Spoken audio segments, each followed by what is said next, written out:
My name is Meredith Finley. I'm 34 years old, and 3 months ago I discovered that apparently one requires a certain level of success to be permitted entry to one's own family's Thanksgiving dinner.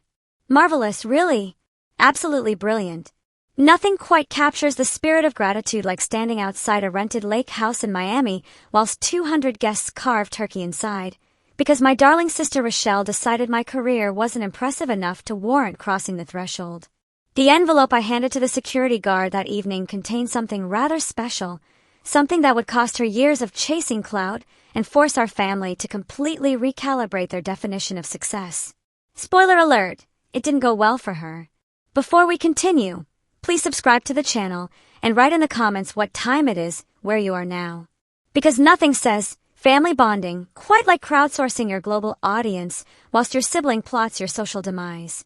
The lake breeze that evening carried the absolutely delightful scent of stuffing and cranberry sauce as I approached the entrance. Lights twinkling over the deck like this was some sort of fairy tale and not the beginning of my villain origin story. I tugged at my jumper, perfectly appropriate for a holiday gathering, mind you, but the arriving guests in their pressed shirts and designer skirts were already whispering about funding rounds and boardroom victories. Welcome to Rochelle's world, population. People who think networking is a personality trait.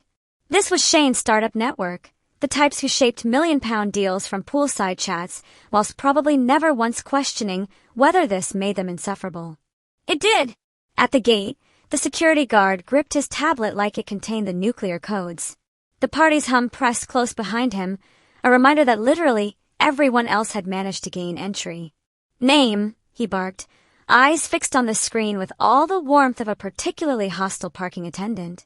Meredith Finley, I said, adding helpfully, the host sister, because surely that would clear things up. He scrolled, paused, scrolled again. Nothing. Absolutely sod all. Step aside. Now, I'm no technology expert, but my confirmation email had pinged on my phone just fine. Thank you very much. I showed it to him. He dismissed it with the sort of casual indifference typically reserved for telemarketers and people trying to explain cryptocurrency. List locked. No fixes. The line behind me swelled, tension building like we were queuing for Glastonbury tickets, not entry to what was ostensibly a family gathering. Right. Time to ring Rochelle then. The phone rang, cutting through the distant sound of toasts and self-congratulatory laughter. She answered amidst clinks and murmurs, and her explanation dropped like ice into my chest. The omission, you see, was deliberate. Oh, how splendid! Rochelle made it abundantly clear that my freelance finance work would clash with Shane's backers and executives, the steady climbers she was courting. 8 years of advising clients apparently didn't count as real traction in her world. It came off as unsteady, she said, a shadow to her corporate strides, whatever that meant. This gathering was meant to build their future, and someone patching together gigs couldn't possibly blend in with the properly employed folk. How frightfully embarrassing for her. Her dismissal sliced quick and clean. The guard's gaze remained steady as he moved closer.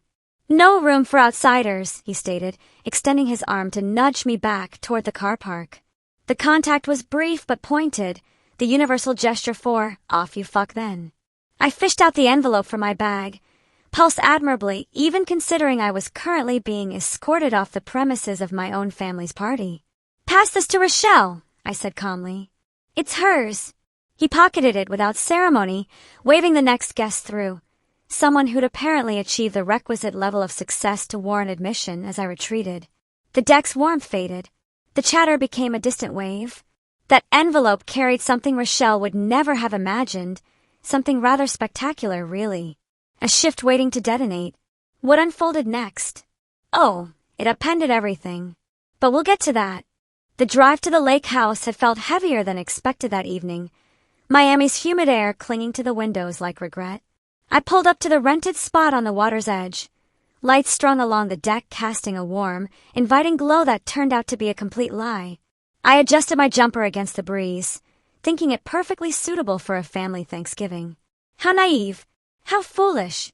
The car park, you see, was filled with sleek vehicles that cost more than my annual rent. Guests streamed past in crisp shirts and heels, their conversations about market shifts and deal closings drifting like particularly expensive smoke. This wasn't just family anymore. This was Rochelle's orbit, a mix of Shane's startup crowd and venture capitalists whose handshakes literally moved money. The sort of people who use disrupt as a verb without irony. At the entrance, our friendly security guard blocked the path, tablet glowing under the string lights like some sort of digital gatekeeper to hell. He asked for my name, scanning the screen with practiced efficiency. Meredith Finley, I offered.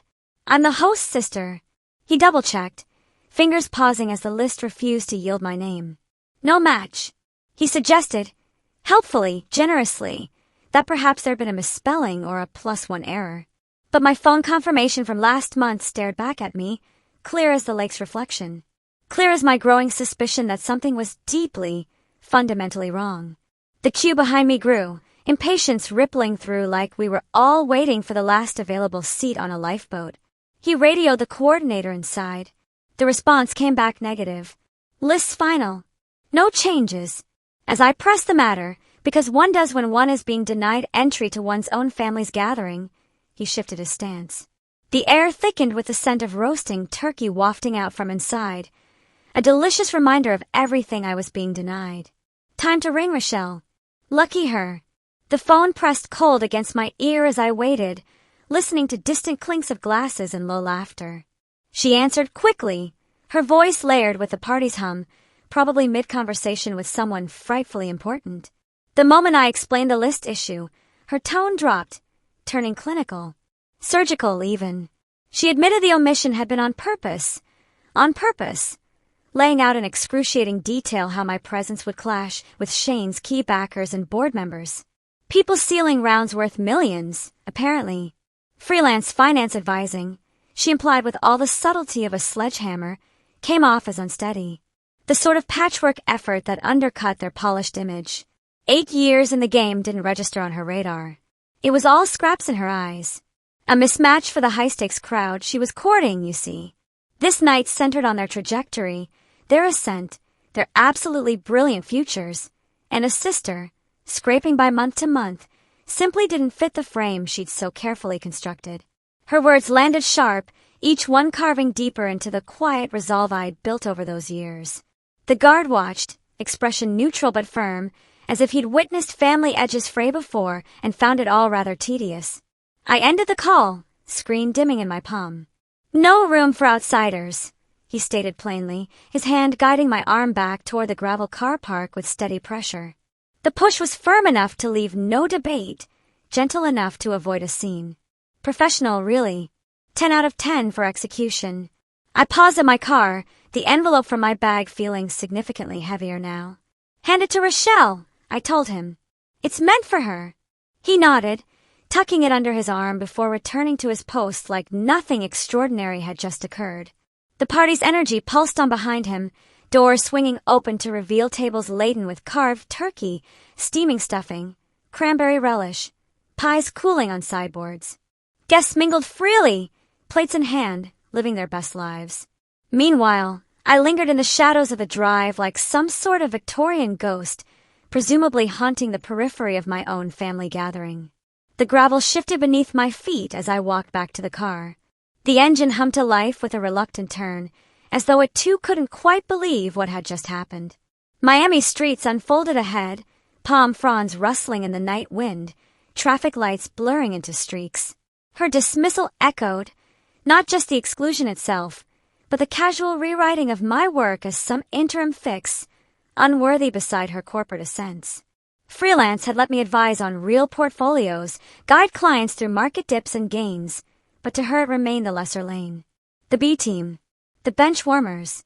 I veered toward a quiet diner off the main drag, its neon sign flickering against the dashboard like a beacon of acceptance. Finally, somewhere that would let me in without vetting my career trajectory. The booth welcomed me with vinyl seats and a laminated menu. No judgment, no prerequisites, just chips and existential crisis. The waitress poured coffee without fanfare. Steam rose as I stirred in nothing, the bitter warmth steadying the churn inside. My phone lay silent on the table, but the quiet felt temporary. The party's orbit was still pulling, still spinning without me. Cousin Shauna texted first, asking about my absence amidst the full spread. Not on the list. I typed back. Her reply flashed confusion. That's absurd. Yes, Shauna. Yes, it rather was. Vivian followed, wondering about the empty seat. Rochelle handled the invite. I responded, the words landing flat even through text. Dots hovered on her end, then stopped. Make of that what you will. The diner filled with other families, their easy chatter a stark contrast to the knot forming in my chest. I paid the tab and stepped into the cooled air, the lake house now a distant memory in the rearview mirror. The roots of that exclusion ran deep, you see. 8 years ago, I traded a steady accounting desk for freelance finance advising, drawn to the freedom of guiding clients through investments and retirement plans, one conversation at a time. It built slowly, from small accounts to more substantial ones, but family gatherings had a remarkable talent for twisting it into something lesser. Something embarrassing. At our Miami home during one routine dinner, the table groaned under plates of grilled steaks and salads, whilst Rochelle launched into her latest triumph. She detailed sealing a high-profile contract for her firm, the sort that came with performance incentives and team shout-outs and probably a commemorative plaque. Vivian leaned in, eyes lighting up as she praised the strategic moves, the way it positioned Rel for bigger roles. How absolutely marvelous for Rel. Harlan sat back, offering a quiet affirmation without diving deeper, his focus remaining steadfastly on his meal. A man of priorities. Inevitably, attention shifted my way. Vivian asked about my client load, her question carrying that familiar undertone, as if tallying wins against Rochelle's like we were competing in some sort of career Olympics nobody had asked me to enter. I kept responses brief. Mentioned steady growth without specifics on the portfolios I'd optimized or the returns I'd delivered. Why bother? The script was already written.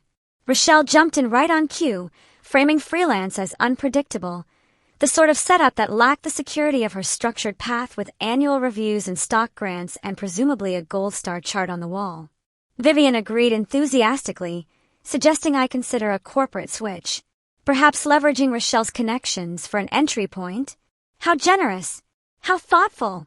I pushed back mildly, explaining that independence suited my style, but the conversation veered back to Rochelle's horizon, her upcoming projects, the network she cultivated.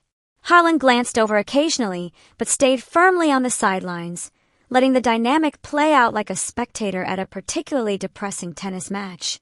Such evenings repeated with alarming regularity, each one chipping away at whatever foolish notion I'd harbored about unconditional family support. Another meal brought Rochelle's update on a promotion, complete with details of her expanded team and bonus structure. Vivian celebrated openly, toasting to ambition that pays off, whilst Harlan nodded along, his silence a neutral buffer. I held back on my own milestones, securing certifications, landing clients with complex needs. Defending felt futile. The group's lens was fixed on traditional climbs over my quieter builds. Then came the shift 6 months back. A headhunter reached out, impressed by my track record with high-value accounts. Interviews followed, intense sessions on market strategies and risk assessment, the sort where they actually wanted to know what I thought rather than just nodding politely. The offer landed quietly, a full-time executive position at a major investment firm, overseeing a £500 million portfolio focused on growth funds. 500 million. I kept it under wraps, wary of the family's pattern. No announcements at dinners, no casual mentions during small talk. It stayed mine, a private pivot from freelance to structured leadership, safely away from their judgments and comparisons and subtle digs about stability. Vivian continued her unwavering support for Rochelle during those months, highlighting her as the family's benchmark. Harlan remained the steady observer, rarely weighing in on anything more controversial than the weather. The contrast sharpened. My hidden progress became a silent counter to their assumptions. Freelance had taught resilience, navigating volatile markets, earning client trust when your office is a laptop and a prayer. Now, with the executive role, it evolved into something broader, something real. But the family's view lingered unchanged, locked in narratives they'd written years ago and saw no reason to revise. I reflected on those patterns often during quiet drives home, the Miami skyline blurring past. How they'd shaped responses, built walls. The dinners had constructed a barrier I'd learned to scale alone. Thank you very much. Those invisible threads wove through every milestone, pulling tighter when Rochelle announced her engagement a year back. The news hit social media feeds before my phone. A staged shot of her ring under Miami sun, caption glowing with joy and hashtags. I reached out later, congratulations in hand. Her response brushed it off as hectic times. No room for deep dives with the disappointment sister, apparently. The family thread for wedding details kicked off without me. Vivian coordinating colors and dates with aunts and cousins, creating a lovely little echo chamber I discovered purely by accident when Vivian misfired a message, a screenshot of venue options meant for the group. Oops. When I mentioned the oversight, she fumbled beautifully. Explaining it spared me discomfort, since I lacked the ring experience to weigh in on bridesmaid fits or vow drafts. How considerate. How absolutely thoughtful. Because clearly, one requires a marriage certificate to have opinions on colors and flowers. Rochelle echoed that sentiment in passing calls, her choices landing on college pals and Shane's family, sidelining me as the odd fit, more suited to quiet support than spotlight poses. The pattern held for smaller moments too. Rochelle's promotion toast at a local spot drew the clan. Vivian toasting her rise whilst Harlan clapped steadily, everyone playing their parts perfectly. My invite arrived last. Or not at all. Vivian later cited packed calendars as the reason, which is fascinating given that I'd literally been available. Single at 34 became the unspoken tag, Rochelle's jabs landing during holiday catch-ups, questioning timelines for settling down amidst her own wedded glow. Delightful dinner conversation, truly. My friend Tasha caught the drift early, our coffee meetups turning into strategy sessions. From university days, she'd witnessed the dynamics up close, advising against playing the role of perpetual backup. Why chase approval from people who measure worth by rings and job titles? She pressed during one rainy afternoon, stirring her latte with impressive vigor. Boundaries aren't walls, she continued.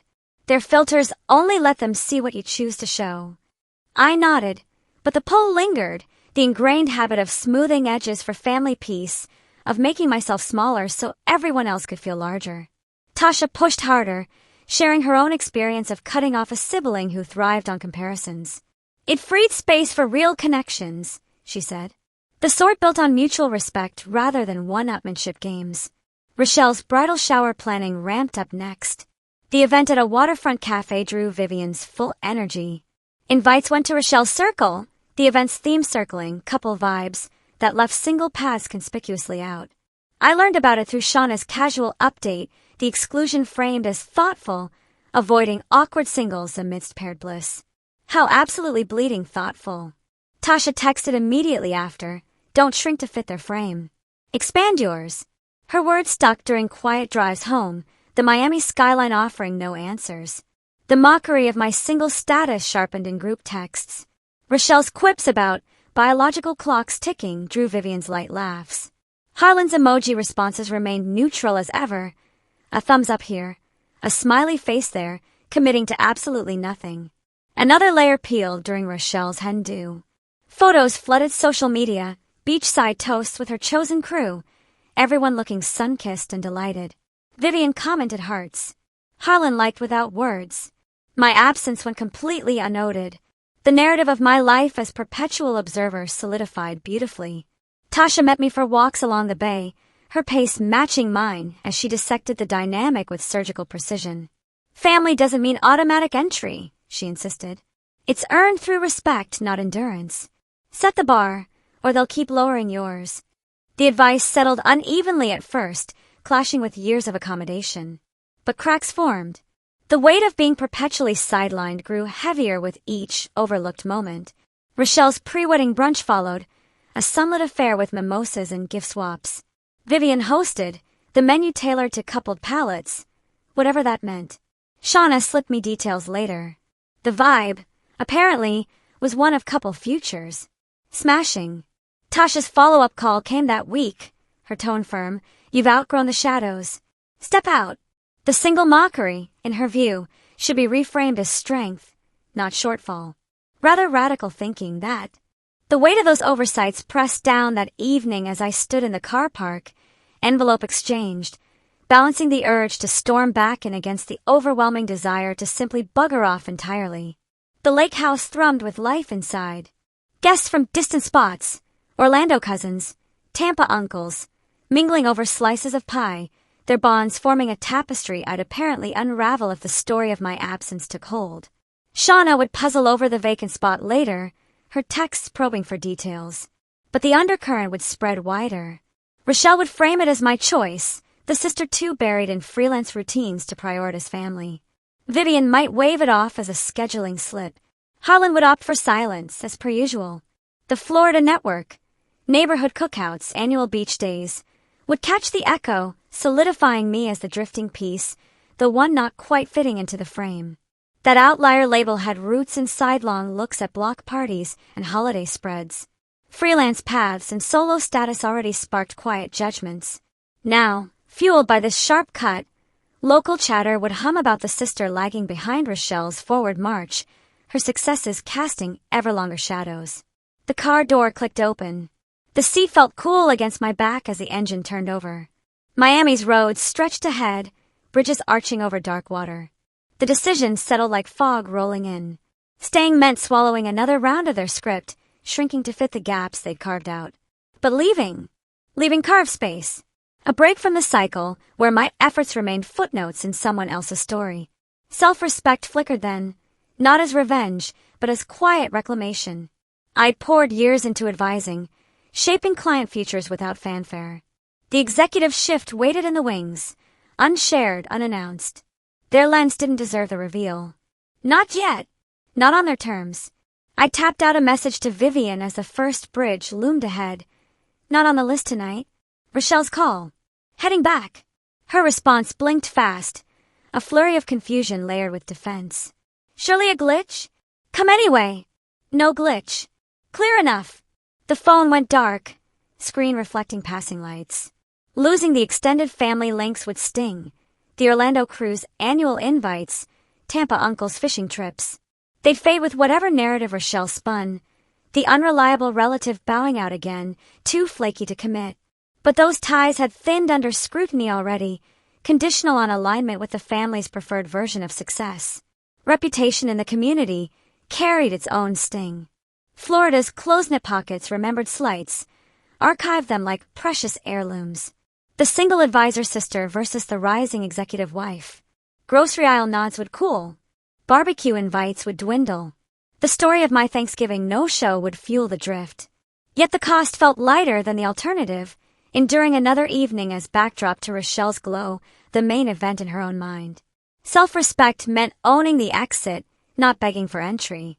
Tasha's words echoed faintly, filters over walls. But I'd shaped it my way, a step back to stand taller elsewhere. Traffic eased near my building.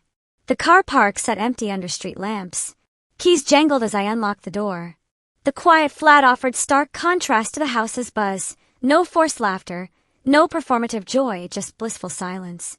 I dropped onto the sofa, the day's edge dulling in dim light.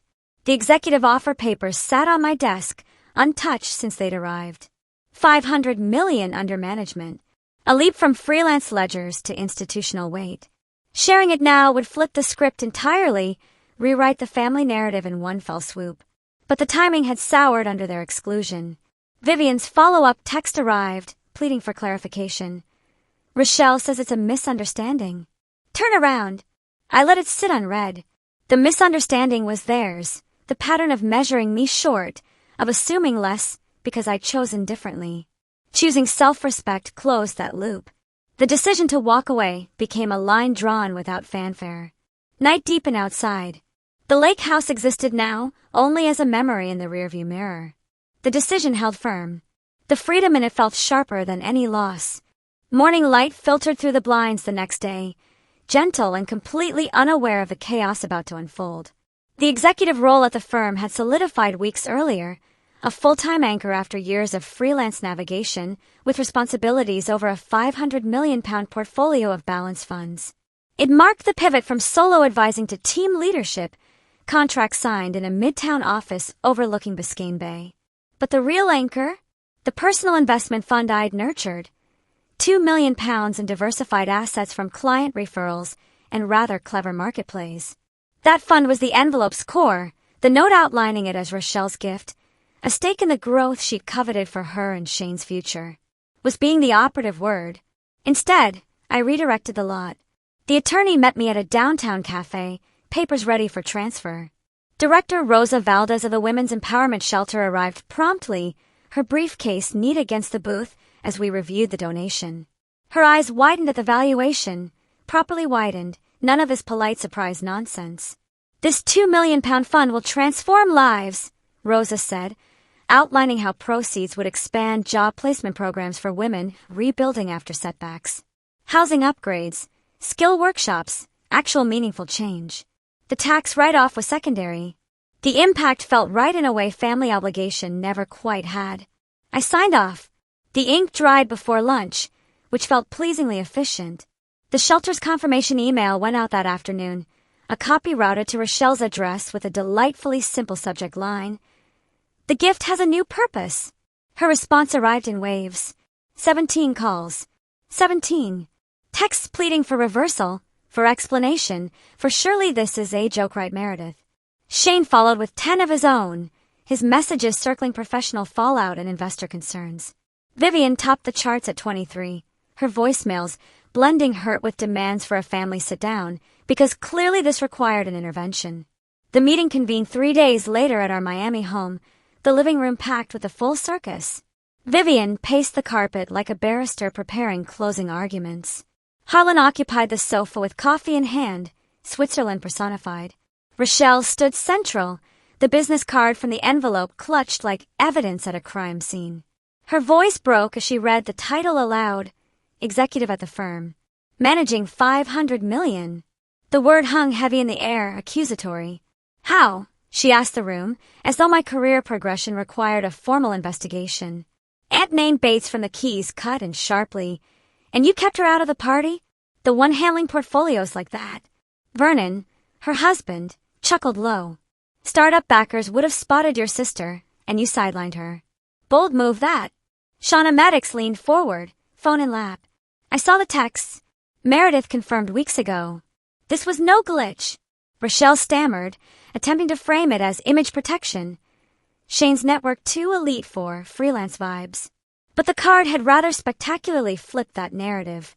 Guests had verified my role on the spot, 2 of them recalling my freelance input on their own investments. Awkward.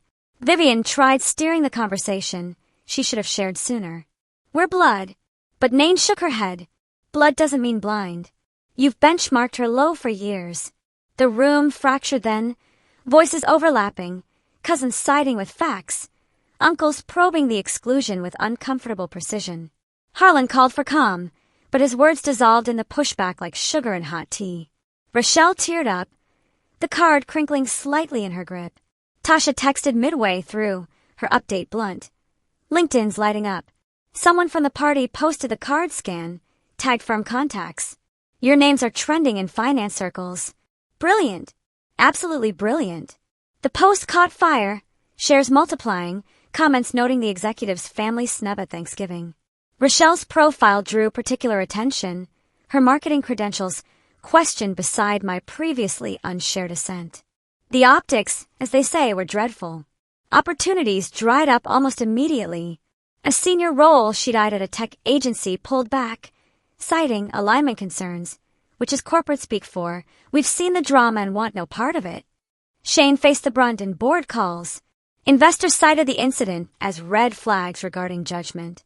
2 commitments for his next funding round withdrew, the gap widening to strain their savings rather impressively. The family circle contracted too. Neighborhood waves turned cool. Holiday invites became sparse. Vivian's social lunches thinned to nearly nothing. Harlan's fishing buddies dropped hints about divided loyalties, because apparently even fishing trips come with political allegiances now. 6 months on, life had built its own steady rhythm. The firm promoted me to oversee expanded funds, a corner office with bay views, the sort of space that says, "You've arrived," without being vulgar about it. Dating slipped in naturally enough.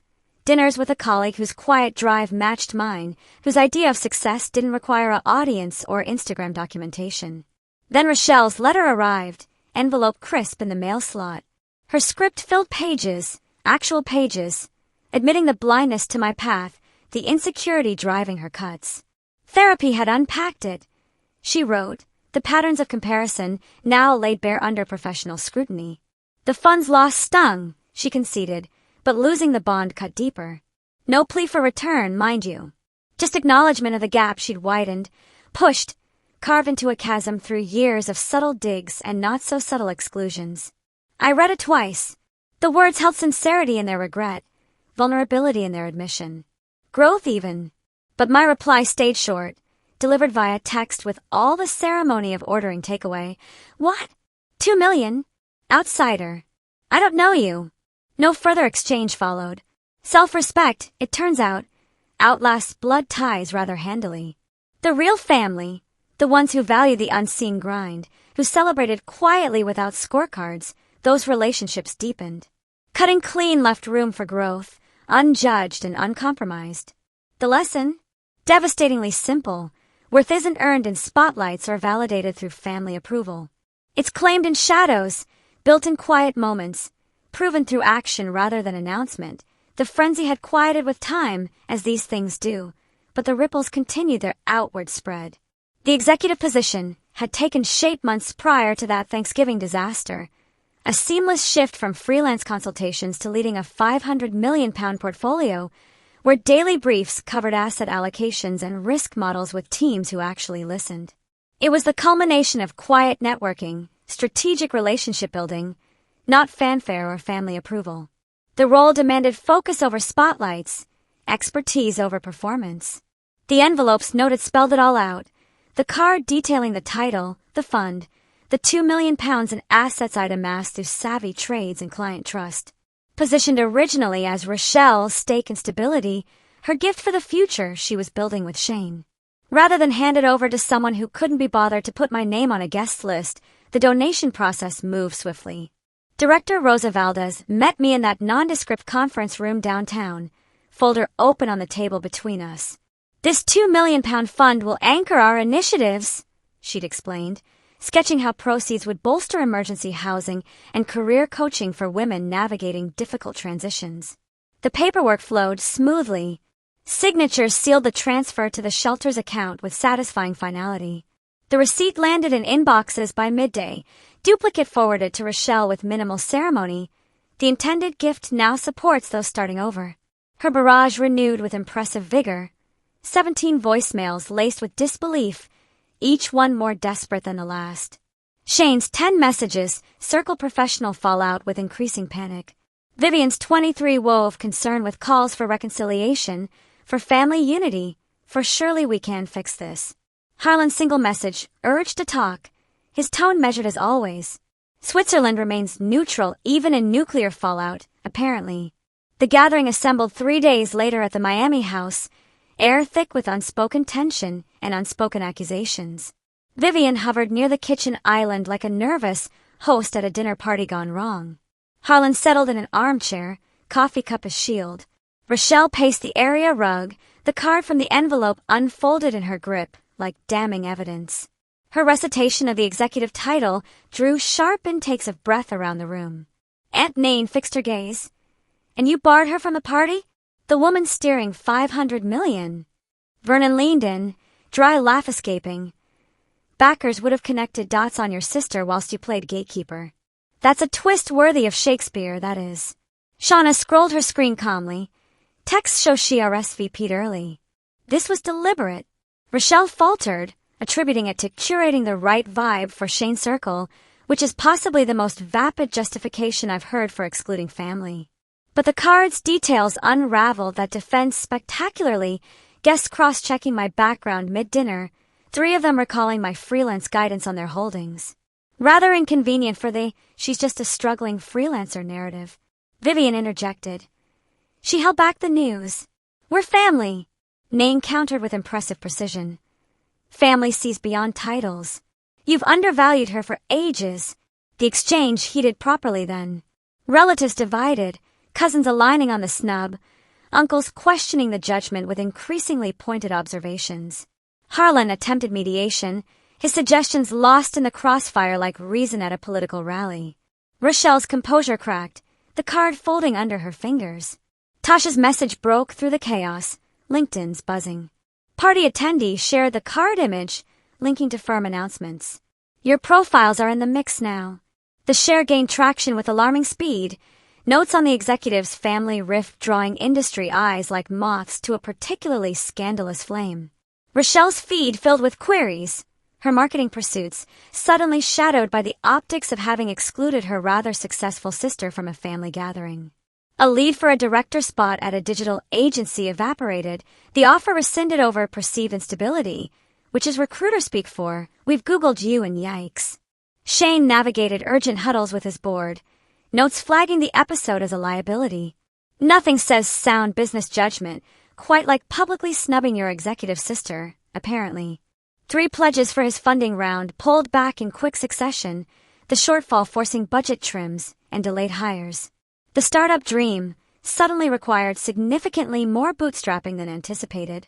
The household fabric frayed further, threads pulling loose with each passing week. Local interactions iced over, grocery exchanges became brief, eye contact optional. Weekend gatherings were quietly skipped. Vivian's coffee circle shrank to nearly nothing, her social calendar developing alarming gaps. Harlan's golf rounds met with sidelong mentions of family rifts, because even golf isn't safe from gossip. 6 months later, momentum carried forward on my end with pleasing consistency. The firm elevated my scope, a proper suite with bay vistas and a small team reporting in, people who actually valued competence over family connections. Evenings open to a graphic designer I'd met through work, our shared hikes along the coast building something genuine without pressure or performance. No need to prove anything. No scorecards. Refreshing, really. Rochelle's correspondence came by post, proper post, with a stamp and everything. Pages dense with reflection, ink tracing her therapy sessions with brutal honesty. The comparisons she'd leaned on were now dissected as shields, defense mechanisms against her own insecurities. The fund's redirection paled against the relational void, she conceded. The money was replaceable. The sister, apparently, was not. No bid for absolution in her words, just recognition of the divide she deepened, widened, made irreparable through years of casual cruelty disguised as standards. The lines held truth. Regret unforced, vulnerability raw. My response stayed concise, sent via text with all the emotional weight of a shopping list. What? 2 million? Outsider. I don't know you. Contact ceased there, full stop. Self-respect eclipsed lineage, quite beautifully. True family, it turned out, were those honoring the unpolished path, the ones who celebrated effort over image, substance over show.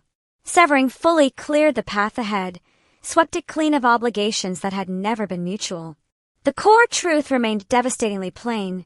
Value blooms in quiet resolve, not forced fits into someone else's narrative of success. Now, I'd love to tell you that this story has a tidy moral about family reconciliation and everyone learning valuable lessons about not being absolute pillocks. But life, as it turns out, isn't a Hallmark film, and some bridges are better left burnt. The LinkedIn post continued its viral journey for weeks, screenshot after screenshot circulating through finance circles like particularly juicy gossip at a wedding. My firm found it mildly amusing, the sort of publicity that actually enhanced my reputation rather than damaged it.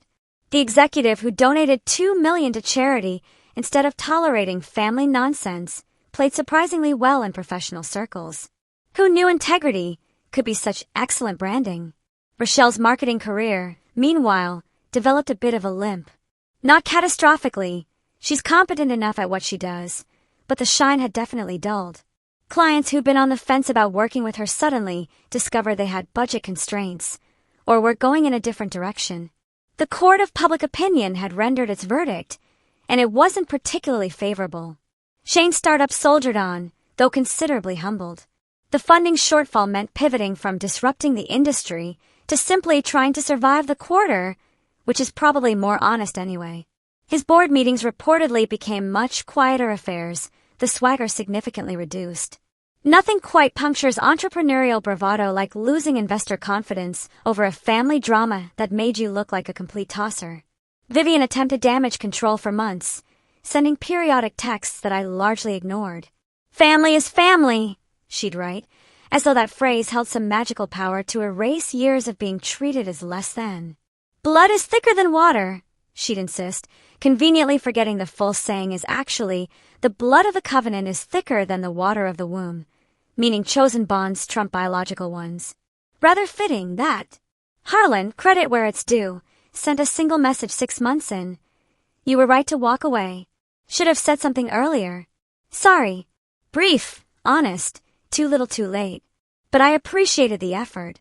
Switzerland had finally chosen a side, even if only in private. The Women's Empowerment Shelter sent quarterly updates on how the fund was being utilized. Housing secured for 17 women and their children in the first 6 months. Job placement programs expanded to 3 new locations. Skill workshops fully booked for a year straight. The money that was meant to pad Rochelle and Shane's already comfortable life was instead quite literally changing lives. Women escaping abuse, rebuilding careers, finding stability. Rosa Valdez invited me to a shelter event 9 months after the donation. I attended quietly, no fanfare, no press. Just walked through and met some of the women whose lives had shifted because of that envelope. A single mother who'd found work as a paralegal. A former abuse survivor, now running her own small business. A grandmother who'd escaped financial exploitation and was helping others do the same. That was worth £2 million. Not funding someone's startup dreams or bankrolling a lifestyle I'd been deemed too unsuccessful to witness. The schadenfreude, I'll admit, was delicious initially. Watching Rochelle's carefully constructed image crack was deeply satisfying in a petty, human way. But it faded quicker than expected, replaced by something quieter, contentment, maybe, or simply peace.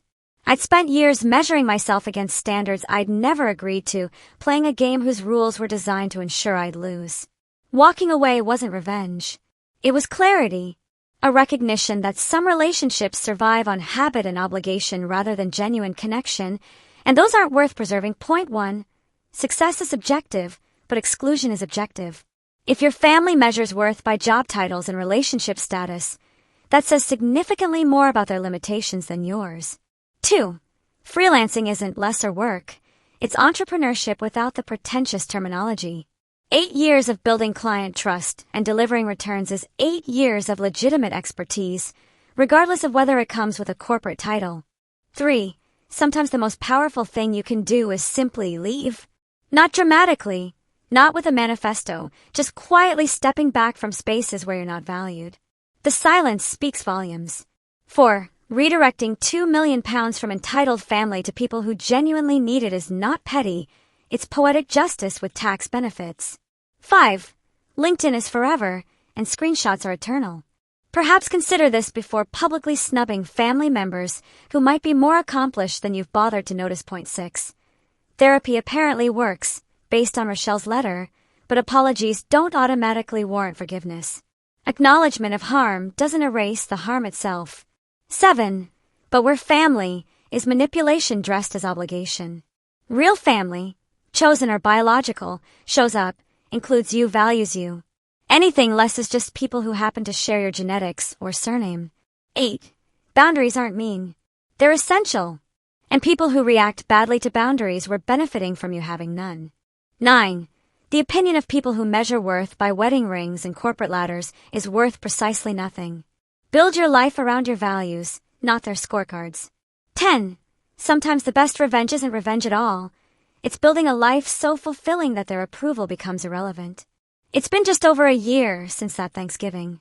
The anniversary passed without fanfare, which felt appropriate. No dramatic reconciliations, no tearful reunions, no hallmark moments of everyone suddenly realizing they've been terrible and pledging to do better. Just quiet, peaceful quiet, the kind that comes from no longer carrying the weight of other people's expectations. My corner office overlooks the bay, where boats drift past with enviable aimlessness. The team I oversee is competent, collaborative, refreshingly drama-free. We discuss market strategies and portfolio rebalancing without anyone questioning whether I've settled down or found my path unstable. The relationship with the graphic designer evolved naturally into something lovely: dinners, gallery visits, comfortable silences. He knows the whole sordid tale, found it equal parts horrifying and amusing. Your family sounds exhausting, he'd said after hearing the full story. Mine just argues about football. Perspective. Tasha continues as the voice of reason in my life. Our coffee dates now celebrating wins, rather than strategizing survival. You've stopped shrinking, she observed recently. It suits you. The Women's Empowerment Shelter named a program after my donation. Nothing grandiose, just a small plaque noting the funding source. Rosa sent a photo. It made me cry in the best possible way, the kind of tears that feel like release rather than pain. Shauna stays in touch, carefully navigating the family divide like a UN peacekeeper. She sends updates I don't ask for about Rochelle and Shane's struggles, Vivian's continued bewilderment, Harlan's quiet regret. I appreciate her efforts but don't encourage them. Some doors, once closed, should stay that way. The professional reputation boost from the LinkedIn incident, as it's now known in certain circles, proved surprisingly durable. Speaking invitations increased. Networking became easier. Everyone loves a good underdog story. An executive who chose charity over toxic family apparently qualifies. The irony isn't lost on me that Rochelle's attempt to exclude me from her elite circle ultimately expanded mine exponentially. Do I miss them? The honest answer is, I miss the idea of them. The fantasy of a supportive family, the Hallmark version where everyone shows up and celebrates each other's wins. But the reality, the constant comparisons, the subtle digs, the casual cruelty disguised as honesty. No, I don't miss that at all. Would I do anything differently? Not a thing. Well, perhaps I'd have worn something slightly more dramatic than a jumper for my grand exclusion, maybe a ball gown. Really lean into the absurdity. But the envelope, the donation, the walk away. All exactly as they should have been. If you're reading this and recognizing patterns, if your family measures you against impossible standards, excludes you from gatherings, mocks your choices, diminishes your achievements, please know this isn't normal. It's not just how families are. It's dysfunction, plain and simple. You are not required to maintain relationships with people who treat you poorly, regardless of shared genetics. But their family is not a magic spell that nullifies abuse, neglect, or casual cruelty. You are allowed to walk away. You are allowed to choose peace over performance. Will it be easy? Absolutely not. Will people judge you? Almost certainly. Will some call you selfish, ungrateful, cold? Without question. Let them. Their opinions are formed from their own comfort, not your lived experience. The freedom that comes from releasing toxic family obligations is extraordinary. The mental space it clears, the energy it preserves, the joy that floods in when you're no longer bracing for criticism or molding yourself to fit someone else's expectations. Build your own family, friends who celebrate you, partners who value you, communities that embrace you. Fill your life with people who add to it rather than subtract from it. Blood relation is an accident of birth, not a binding contract. And if you're the Rochelle in someone's story, if you're reading this and recognizing yourself in the excluding, the judging, the diminishing, it's not too late to change. Therapy helps. Self-reflection helps. Genuine apologies, without expectations of forgiveness, help. But understand that some damage, once done, can't be fully repaired. Some bridges, once burnt, stay ash. Choose wisely who you exclude, who you diminish, who you measure as less than. Because that envelope might arrive for you someday, in whatever form it takes, and the reckoning is rarely kind. The second Thanksgiving after the incident, it has achieved proper noun status in my mind now, approached with remarkable calm. No invitations arrived, which was hardly surprising. No guilt-tripping texts. No last-minute, surely we can move past this overtures. Just blessed silence. I volunteered at the Women's Empowerment Shelter instead, serving meals to residents and their families.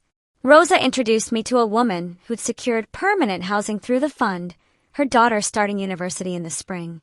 You changed our lives, she said simply. Rather beats carving turkey with people who spent years making me feel small, if I'm honest. The graphic designer, his name is James, I suppose I should mention, joined me. No fanfare, no performance, just quietly helping in the kitchen, making kids laugh with terrible jokes. This, I realized, was what family actually looked like. Chosen, genuine, built on mutual respect rather than biological obligation. My phone stayed silent all day. No calls from Rochelle, no texts from Vivian, no emoji reactions from Harlan. The absence felt like victory, though not the vindictive kind. Just the quiet satisfaction of no longer being tethered to dynamics that diminished me. That evening, James and I walked along the beach, Miami sunset painting everything gold. "Happy Thanksgiving," he said, squeezing my hand. "Happy Thanksgiving," I echoed and meant it entirely. Because I was grateful for boundaries that held, for choices that freed me, for a life built around substance rather than show. For 2 million pounds that changed lives instead of padding egos.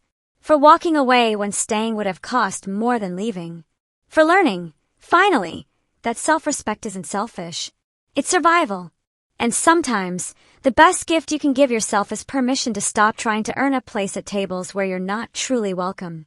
To build your own table instead, fill it with people who actually want you there, and feast without apology.